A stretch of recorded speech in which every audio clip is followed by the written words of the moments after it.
잠깐 쉬셨나요? 지공85 4주차 6번 문제 이어가 보도록 하겠습니다. 6번 문제는 500원짜리 동전과 50원짜리 동전이 합해서 50개 있습니다. 동전의 총 금액이 19,600원일 때 50원짜리 동전은 몇 개일까요? 하는 문제죠. 자, 그렇다면 우리는 이 문제를 50원짜리 동전, 500원짜리 동전, 그중에 50원짜리 동전이 몇 개인지를 묻는 문제에서 50원 동전을 구하기 위해서는 우리 모두 500원짜리 동전이라고 해볼까 하고서 문제를 해결했던 기억이 나죠? 네, 그 방법으로 먼저 해볼까요? 50원 동전이 몇 개인지 구하기 위해서 모두 500원이라면 500원 곱하기 50 해서 총 2만 5천 원이 돼야겠죠. 그렇죠? 그런데 실제로는 얼마밖에 없어요? 19,600원이 있는 거지. 그러면 실제로 있는 돈과 우리가 모두 500원인 동전이라고 했을 때에 계산해 놓은 돈 그렇게 2만 5천 원에서 차이는 얼마죠? 5,400원이네요. 그렇죠? 5,400원인데 이 돈은 뭘 의미하는 건가요? 이 안에 50원이 섞여 있어. 그런 얘기죠. 그죠? 그래서 이제 어떻게 할 생각이냐면 500원 동전 하나를 꺼내고 50원 동전 하나를 집어넣을 거예요. 500원 동전 하나 꺼내고 50원 하나 집어넣어 이렇게 교환할 거야. 교환하면 얼마의 차이가 생겨요? 500원에서 50원을 뺀 게 얼마인가요? 450원 차이가 나죠. 그쵸? 하나를 교환할 때마다 500원 동전 하나 꺼내고 50원 하나 집어넣을 때마다 450원씩 줄어들 거예요. 금액이. 그쵸? 그래서 우리는 5,400원 차이가 나는데 그거를 450원으로 나눌 거야. 왜? 500원 동전 하나 꺼내고 50원 하나 들어갈 때마다 450원씩 줄어들 테니까. 그죠? 그래서 이렇게 나눠 보겠습니다. 그러면 우리 아까 3번 문제에서 나눗셈 할 때 쉽게 하는 나눗셈법에 대해서 생각했잖아요. 그렇죠? 그거 여기다 써볼게요. 또 한 번. 어떻게 할까? 여기 10으로 나누고 10으로 나눠서 좀 간단하게. 그렇죠? 그러면은 식이 어떻게 변하냐면 540 나누기 45가 되거든. 그렇게 해놓고 봤더니 얘는 또 9로 나눠지네. 왜? 54도 9의 배수, 45도 9의 배수. 그래서 이왕에 나눈 김에 한 번 더 나눠볼까요? 9로? 네, 그럽시다. 9, 6에 54, 9, 5, 45. 그랬더니 이 식이 이번에는 60 나누기 5로 변신. 그죠? 정말 쉬운 식이 됐네요. 계산이 됐습니다. 12. 그죠? 12개의 50원짜리 동전이 있구나. 그죠? 이렇게 해서 동전 12개입니다. 라고 이 문제를 해결할 수 있었어요. 그죠? 우리가 늘 해오던 방법 맞죠? 음, 이렇게 할 수 있고요. 또 한 가지, 오늘은 또 한 가지 소개를 한번 해볼게요. 음, 중학생이 되면 이런 방법을 쓰거든요. 그래서 우리가 한번 이제 모르는 거를 이렇게 X, Y 이렇게 좀 고급진 수학을 해볼까요? 500원짜리 동전이 몇 개 있는지 몰라. 그죠? 얘를 X개라고 놓겠어. 이렇게. 그러면 50원짜리도 몰라. Y개라고 놓겠어. 그래서 모르는 거를 이렇게 영어 알파벳으로 지금 써봤어요. 그러면 식을 두 개 만들 수 있어. 동전의 개수로 식을 하나 만들 수 있고, 동전의 개수로 식을 하나 만들 수 있어요. 동전의 개수, 어떻게? X랑 Y를 더해서요. 50개거든요. 이렇게. 또, 금액으로. 그 금액을 모두 합한 걸로 식을 하나 만들 수 있어. 금액의 합으로, 그러면 500원 동전, 50원 동전. 500원 동전은 500 곱하기 X일 거고, 50원 동전은 50원짜리가 Y개만큼 있으니까 50 곱하기 Y인 거거든. 그렇게 계산을 다 헤아려 봤더니 19,600원이더라. 그러니 식이 두 개 등장했죠. 식이 두 개 등장했는데, 우리가 앞에서 왜, 식이 두 개 있으면 비교를 해가지고, 뭐 x에서 차이가 안 나네? 그럼 y에서 차이 나겠네? 이런 방법을 했던 거 기억나죠? 그래서 이번에는 그런 방법을 여기다 또 써볼 거라는 거지. 이 식이 되게 비교적 간단해 보이잖아요. 그쵸? 그래서 이 식은 그대로 둘 거야. 더 정리할 게 없어. 두 번째 식은 있잖아. 항마다. 여기 이 항에 50 들어있지? 50이 10번 들어있지? 여기 50이 한 번? 여기 또 50의 배수예요. 왜냐면 100의 배수니까. 그래서 이 식을 간단하게 할 생각. 이 식을 어떻게 간단하게? 50으로 나눠버릴 생각이야. 그럼 좀 더 간단해지거든. 그래서 50으로 나눠볼게요. 50으로 나눴어. 500 속에 50은 10번 들어서 10 곱하기 x 이렇게. 그리고 여기도 50으로 나눴어. 그러면 얘 50으로 나눠서 10 됐지? 50으로 나눠서 1 남았으니까 1은 생략 y 하나.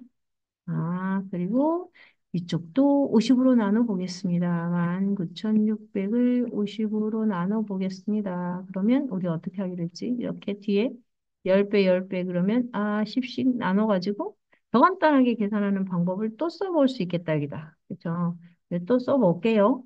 네, 자꾸 쓰면은 더 익숙해지겠죠? 그러면 1960 나누기 5로 해도 몫이 똑같으니까 그렇게 하겠습니다. 5, 35, 제 6 하나 내려와서 5, 9, 45 간단하게 그죠? 1 하고 0 하나 내려왔어. 5, 20 392네요. 392 식이 훨씬 간단해졌죠? 좋아요. 그렇다면 이제 우리 제일 간단하게 지금 만들어 놓은 저 x 더하기 y가 50입니다 하는 식 있죠? 걔를 일로 가져와 볼 거야. 여기로 와봐. 가져와 봤어요. 첫 번째 식은 그대로 쓸 거라는 거야. x 더하기 y는 50 이렇게. 그리고 나서 뭐 할 거야? 둘을 비교해 보겠어. 어, 나 살표가 너무 내려왔네. 그치? 이쪽으로 와봐요. 하고서 이쪽으로 가져왔습니다. 그렇죠? 그래서 이 두 식을 비교해 볼 거야, 이제. 이 두 식을. 이렇게. 그랬더니 어떤 일이 생겼어요? y에서 차이 나는 게 아니었네. 그죠? x 9개 차이 나네요. 9 곱하기 x 차이가 나는데 실제로 이쪽 오른쪽에는 얼마 차이가 나요? 342 차이가 나네요. 그러면 양쪽을 잘 살펴본 후에 어떻게 하자? 나눠보자. 9로, 9로, 오른쪽이 9의 배수야. 왜? 3하고 4하고 2하고 더하니까 9잖아, 딱. 그러면 얘는 9로 나눠지는 9의 배수지. 그럼 x는 얼마지? x는요, 9, 3, 27, 9, 8에 72, 38이 나왔다. 오, x가 뭐였지? x가 500원짜리 동전이지. 이야, 500원짜리 동전 38개네. 그러면 50원짜리 동전은 50개에서 38개를 빼니까 자동으로 12개네. 이렇게 구할 수가 있게 되었습니다. 그쵸? 네. 이렇게 해서 50원짜리 동전 12개를 찾았습니다. 그죠? 이런 방법도 있다고 소개해주고 싶어서 자, 문제를 해결하는 방법에는 한 가지만 있는 건 아닙니다. 이런 방법은 중학생이 되면 또 이렇게 한다라고 소개를 미리 해주고 싶어서 모르는 게 두 가지, 그런데 식도 두 개 나왔어. 그러면 모르는 두 가지를 반드시 구할 수 있다. 그거를 보여주고 싶어서 한번 해보았습니다. 여러분도 이제 계속 이런 방법 쓸 수 있으면 좋겠어서요. 다음번에 또 할 때는 이런 방법을 한번 써봅시다. 연습을 해보게요. 자, 그리고 그 다음 문제 볼까요? 이번에는 딸기가 나왔네요. 딸기 몇 개를 학생들한테 똑같이 나눠주려고 합니다. 한 사람에게 10개씩, 10개씩 나눠주면 18개나 남아요. 그래서 좀 많이 나눠줘 볼까 하고 17개씩 나눠줘 봤더니 10개가 오히려 모자랐어요. 부족했어요. 딸기는 모두 몇 개일까요? 하는 문제입니다. 이런 문제는 여러분들이 이제 꽤 잘하게 되었죠. 네, 대신에 이 문제를 풀기 전에 문제를 잘 생각해보고 우리는 딸기 수도 모르고 학생 수도 모른다. 사람 수를 모르지만 사람 수를 밝혀내면 딸기 수는 금방 구할 수 있을 것 같다. 그래서 우리 학생 수를 어떻게 하기로 했지? 모르는 어떤 거 X명 이렇게 놓기로 했죠. 그리고 딸기 수는 학생 수를 구한 후에 딸기 수를 구해보기로 했습니다. 이렇게. 그러면 이제 식 만들어야겠죠? 이제 식 만들어 봅시다. 10개씩 나눠줄 때 딸기수, 10개씩 나눠줄 때 딸기수는 17개씩 나눠줄 때 딸기수랑 어떻게 했어요? 똑같겠죠. 그래서 그걸로 식을 만들겠다. 그런 얘기죠. 자, 10개씩, 10개씩 X명한테 나눠줬어. 남는 거는 더하기지. 18개가 남아. 그런데 이번에 너무 많이 남았네 하고 17개씩, 17개씩 X명한테 학생들한테 나눠줬더니 이번에 모자라네. 모자라는 건 빼기지. 그치? 남는 건 더하기, 모자라는 건 빼기. 그런데 똑같은 딸기란 말이지. 그래서 식 완성. 자, 이번에는 뭘 하지? 양쪽을 잘 살펴본 후에, 우리는 양쪽을 잘 살펴본 후에 양팔교울의 원리를 이용해서 또 풀어보는 거죠. 우리가 꼭 필요한 거, 여기서 얻고 싶은 건 뭐예요? 학생 수를 찾으려고 하는 거잖아. 그렇다면, 불필요한 거를 정리를 해야지. 먼저, 여기 x가 10개 더해졌어요. 왜 x가 17개 더해졌어요, 우리? 그러면 이거 어떻게 하면 돼? 10개씩, 10개씩 덜어낼 거야. 그쵸? 그러면 7 곱하기 x가 남을걸. 그쵸? 자, 그리고 10이 모자라대요. 거기서. 그게 바로 18과 같대요. 이렇게 정리할 수 있겠네요. 그러면 10을 빼고 18이 남았대. 그러면 우리는 여기서 잠깐 생각해 보면 7 곱하기 x가 10을 덜어내서 18이 됐으니까 28이에요. 라는 걸 알 수 있죠. 음. 이거를 또 쉽게 찾는 방법은 어떻게? 여기다 10개 채워줘. 부족한 것만큼 여기다 채워줄래? 그럼 여기다가도 10개 채워주면 되지? 이런 방법으로 생각해도 됩니다. 그렇죠? 7 곱하기 x는요. 7 곱하기 x는 여기는 부족하고 남은 거 없이 딱 맞아떨어져서 0이 되어버렸고 여기는 28이 되었네요. 그죠? 7 곱하기 x는 28. 그래서 이제 양쪽을 7로 나눠봐요. 그러면 나왔다. 4명이네, 4명. 그쵸? 4명, 학생 수가 4명입니다. 그러면 우리는 이제 드디어 딸기수를 구할 수 있게 되었어요. 그렇죠?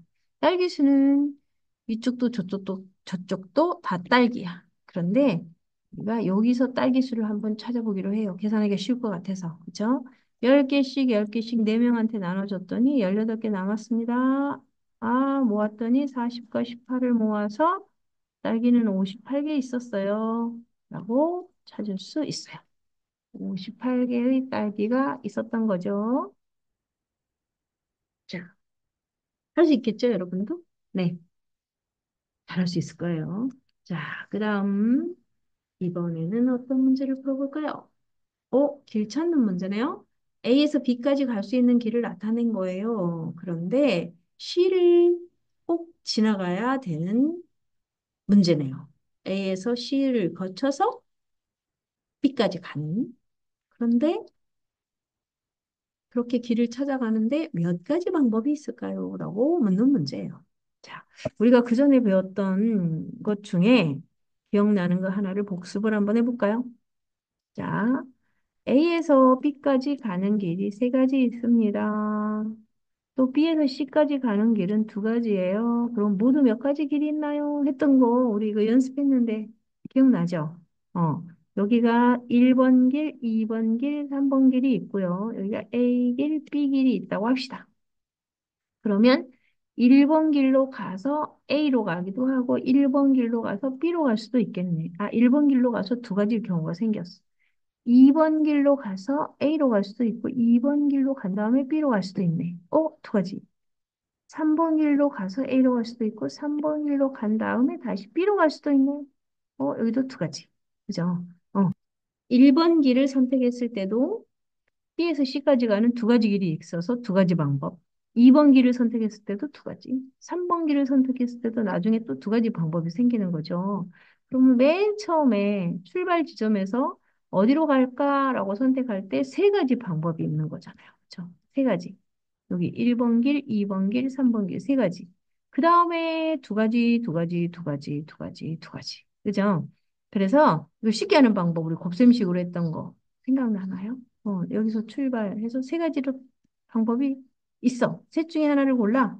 그 다음에는 둘 중에 하나를 고를 거야. 그래서 우리 곱해서 이 문제를 해결했잖아요. 3 곱하기 2는 6 이렇게. 기억나나요? 기억나죠? 그걸 여기다가도 쓸 거예요. 여기다가도 똑같이 쓸 거예요. 자, 여기가 3 곱하기 이렇게 2가 돼서 6가지가 된 것처럼, 6가지가 된 것처럼, 우리도 지금 여기서 이 방법을 써볼 거예요. 자, 어떻게? A에서 C까지 갑니다. 그죠? A에서 C까지 가요. A에서 C까지 가는데 몇 가지 방법인지 몰라요. C에서 B까지 가요. 몇 가지 방법인지 몰라요. 그래서 우리는 그 방법, 그걸 먼저 찾을 거예요. 자, A에서 C까지 출발해 보겠습니다. 같이 한번 출발해 볼까요? A가 출발 지점입니다. 그리고 가장 가까운 길로 가야 하기 때문에 돌아가는 길은 안 돼요. 자, 그러면 A에서 여기 삼거리 있잖아요. 여기까지 오는데 한 가지 방법밖에 없지. 돌아서 올 수는 없으니까. 그 다음에 여기까지 오는데도 한 가지. 그 다음에 C 지점을 향해서 가야 합니다. 자, A에서 여기까지 오는데도 한 가지 길. 쭉 직진해서 한 가지 길. 그쵸? 음.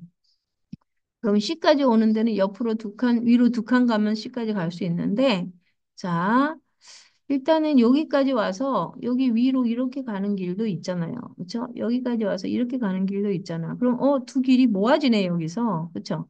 아, A에서 이쪽 여기까지 와서 여기 한 칸 와서 여기에 모아져요. 그러면 몇 가지가 돼? 2가지가 되지. 각각 한 가지 방법으로 왔으니까 여기까지 오는 방법은 아래서 오거나 왼쪽에서 오거나 해서 2가지 방법의 길이 있어요. 그렇죠? 네. 여기 이 지점, 이 사거리까지 오는데 2가지 길로 왔습니다.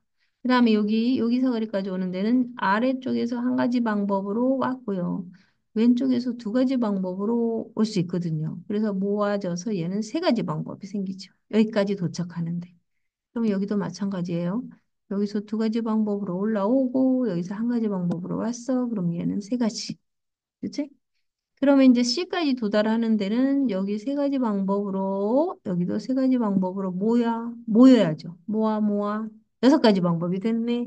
자, 찾았어요. A에서 C까지는 6가지 방법이 있었어요. 6가지 가는 길이 있었습니다. 자, 그러면 이제 어떻게 할 차례죠? 이제는 C에서 다시 출발해요. C에서 출발해 볼게. 그러면 C에서 B까지 몇 가지 방법이 있는지 나올 거야. 그럼 여기서 출발해 보죠. 자, 똑같아요. 방법은 여기까지 오는데 한 가지 방법밖에 없어요. 네, 돌아서 올 수 없어요. 가장 가까운 길로 올 거니까 여기도 한 가지. 그다음에 여기서 이쪽 올라가는데도 역시나 한 가지. 더 위에까지 가는데도 한 가지. 어. 빙글빙글 돌아가는 것은 가까운 길이 아니잖아요. 그래서 이렇게 한 가지. 그러면은 아까 했던 것처럼 요 사거리까지 오는 데는 여기서 한 가지 올라와, 여기서 한 가지 올라와, 모아 2가지. 그러면 여기는 아래서 한 가지 올라와, 왼쪽에서 2가지로 와. 그러니까 3가지. 자, 여기 요 지점은 아래서 한 가지, 그 다음에 여기서 3가지로 오니까 다 모아서 4가지 방법의 길이 있네요. 음. 그리고 저 위쪽 길도 있잖아요. 위쪽 길. 여기 도착할 때는 아래서 2갈래길로 오고 여기 왼쪽에서 한 갈래길 오니까 모아서 3갈래길. 그죠? 3가지 길이 있고요. 여기서 3가지, 여기서 3가지가 모으니까 6가지. 그런데 여기서 4가지 방법이 있고 여기서 6가지 방법이 있네. 몽땅 합해서 10가지 이렇게. 그죠? 네. 그러면 6가지에 10가지 이 둘을 어떻게 하자고? 곱해주자고. 그러면 전체 가지수가 나온다고. 그러면은 몇 가지인가요, 여러분? 60가지. 그치? 이야, 많이 많네. 그죠? A에서 C까지 가는 길이 6가지. C에서 B까지 가는 길이 10가지. 그래서 둘을 곱해서 총 60가지. 길을 잘 찾아갔죠, 우리가? 네. 그러면 이제 이 문제를 어렵지 않게 해결했고, 이번에는 9번 문제로 갑니다. 9번 문제 사다리꼴의 넓이를 구하는 문제로군요. 우리 지금 계속해서 9번 문제에서 다각형의 둘레 넓이 내는 거를 계속 연습하고 있습니다. 그리고 그 도형의 이름이 어떻게 붙여졌는지도 계속 우리 얘기하고 있죠. 네. 사다리꼴 사다리꼴이 뭐예요? 사다리꼴은 뭔가요? 사다리꼴은 사각형인데, 그죠? 사각형 중에서도 어떤 사각형? 사다리꼴은 한 쌍에 마주보는 변이 평행인 사각형이죠. 네.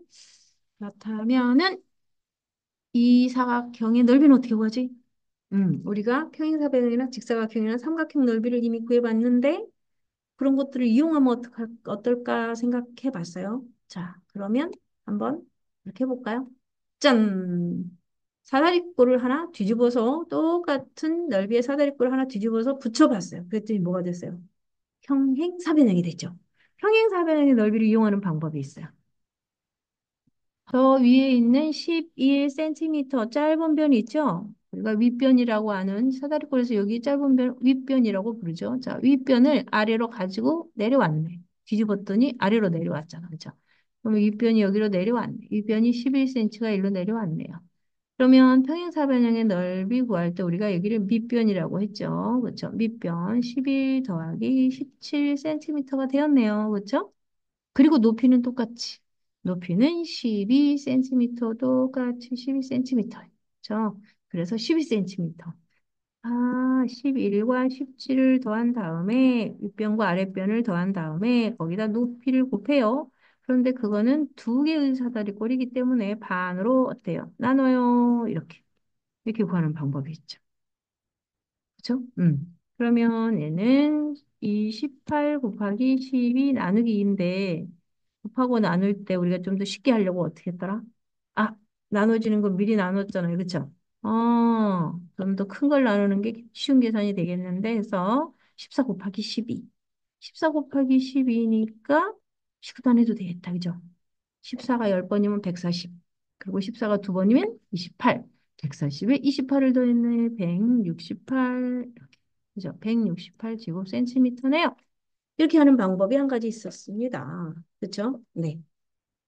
어때요? 사다리꼴 넓이 이렇게 평행사변형 넓이를 이용해서 구할 수 있구나. 하나 했습니다. 네.